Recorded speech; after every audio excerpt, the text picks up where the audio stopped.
రాష్ట్రంలో కూటమి ప్రభుత్వం అధికారంలోకి వచ్చిన తర్వాత దళితులకు రక్షణ లేకుండా పోయిందని వైసీపీ మాజీ మంత్రులు ఆదిమూలపు సురేష్, కురసాల కన్నబాబు ఆరోపించారు. రాష్ట్రంలో కూటమి ప్రభుత్వం అధికారంలోకి వచ్చాక దళితులకు రక్షణ లేకుండా పోయింది అని వైసీపీ మాజీ మంత్రులు ఆదిమూలం సురేష్, కురసాల కన్నబాబు, ఎస్సీసీఎల్ రాష్ట్ర అధ్యక్షుడు టీజేఆర్ సుధాకర్ బాబులు విమర్శించారు. కాకినాడ నగరంలో స్థానిక సూర్యకళ మందిరంలో వైఎస్ఆర్సీపీ ఎస్సీసీఎల్ రాష్ట్ర కార్యవర్గ సమావేశం రాష్ట్ర అధ్యక్షుడు సుధాకర్ బాబు అధ్యక్షతన నిర్వహించారు. ఈ సందర్భంగా వారు మాట్లాడుతూ కూటమి ప్రభుత్వం అధికారంలోకి వచ్చిన తర్వాత 11 మంది దళితులను హత్య చేయడం జరిగిందన్నారు. పాస్టర్ ప్రవీణ్ పగడాల అనుమానాస్పద రీతిలో మృతి చెందితే కేసు నమోదు విషయంలో పోస్ట్ మార్టం చేసే సమయంలో పోలీసులు చాలా నిర్లక్ష్యం వహించారని ఆరోపించారు. పాస్టర్ ప్రవీణ్ పగడాలను అత్యంత దారుణంగా హత్య చేసిన ఆనవాళ్లు ఉన్నప్పటికీ సమాచారం తెలిసిన వెంటనే పోలీసులు వేగంగా చర్యలు తీసుకోవడంలో విఫలమయ్యారన్నారు. దీన్ని బట్టి రాష్ట్రంలో క్రిస్టియన్ మైనారిటీలు స్వేచ్ఛగా స్వాతంత్ర్యంగా తిరిగే పరిస్థితి లేదని దుయ్యబట్టారు.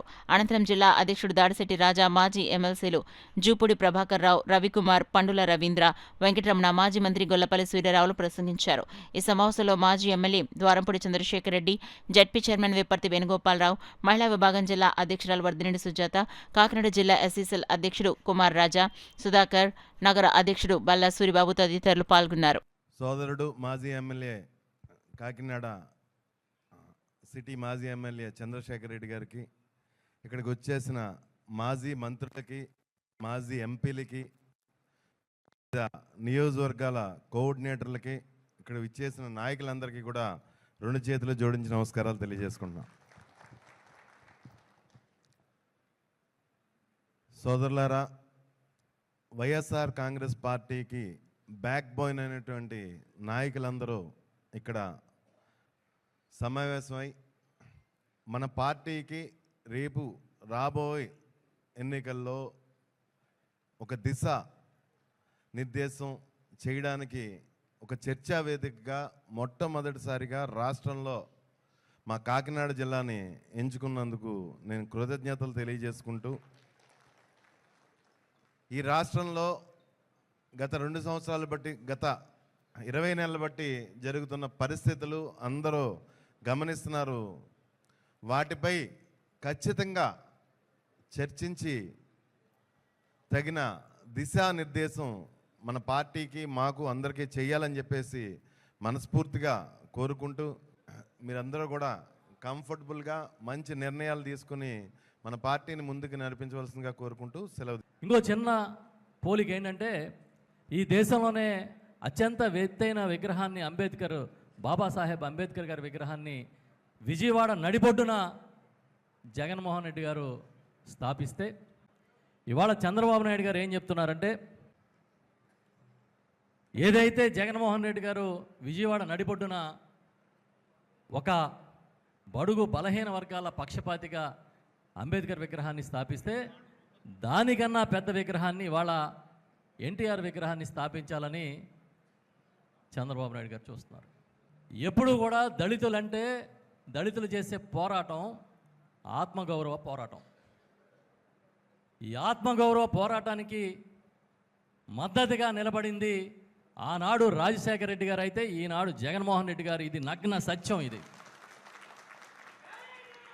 కాబట్టి మీరు ఇవాళ చర్చించి మన పార్టీలో కీలకమైన విభాగమైన ఎస్సీ విభాగాన్ని ఏ విధంగా ముందుకు నడిపించాలనేది మీరు చర్చిస్తే, ఇక్కడున్న పెద్దలందరూ మేమందరం కూడా మీతో పాటు కలిసి నడుస్తాం, అడుగేస్తాం.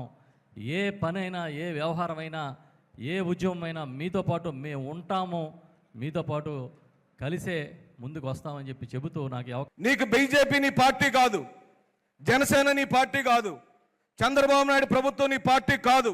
నీకు రాజకీయ వేదిక కావాలి. ఆ రాజకీయ వేదిక స్వర్గీయ రాజశేఖర రెడ్డి కుమారుడు శ్రీ వైఎస్ జగన్మోహన్ రెడ్డి అనే విషయాన్ని తెలుసుకోమని చెప్పంటున్నాం. వైఎస్ఆర్ కుటుంబం అంటే దళిత వ్యతిరేక కుటుంబం కాదు, అది దళిత కుటుంబమే అని రాష్ట్రంలో చెప్పాల్సిన ఆవశ్యకత ఉంది. అందుకే మీ అందరికీ మీరేం చేస్తున్నారో, ఎలా జరుగుతుందో, ఈ రాష్ట్రంలో జరుగుతున్న కుట్రలేమిటో, ఈ రాష్ట్రంలోని మాలా మాదిగా రెల్లి పైడి కులస్తుల మీద జరుగుతున్న రాజకీయ కుట్రేమిటో నీకు చెప్పడానికి పిలిచాం. నాకేం పని పాట లేక కాదు, లేకపోతే కాకినాడ నగరంలోని నాయకులకు పని లేక కాదు, నీకు పని పెట్టడానికి పిలిచా. ఆ పని జగన్మోహన్ రెడ్డి గారిని ముఖ్యమంత్రి చేసేదాకా ఆగదు అని కాకినాడలో తీర్మానం సాయంత్రం జరిగింది. ఆ తీర్మానం కోసం మీ అందరి యొక్క ఆలోచన కావాలి.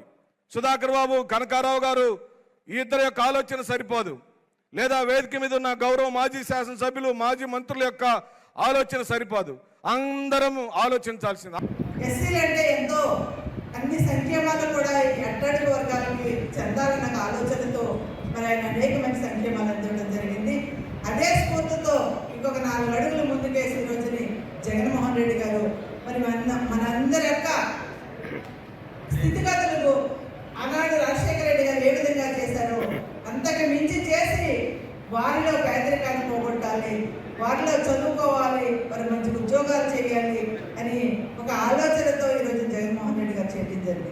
మరి మెడికల్ కాలేజీలు పెట్టారంటే దాని మీద పోరాటం చేస్తాం మనం.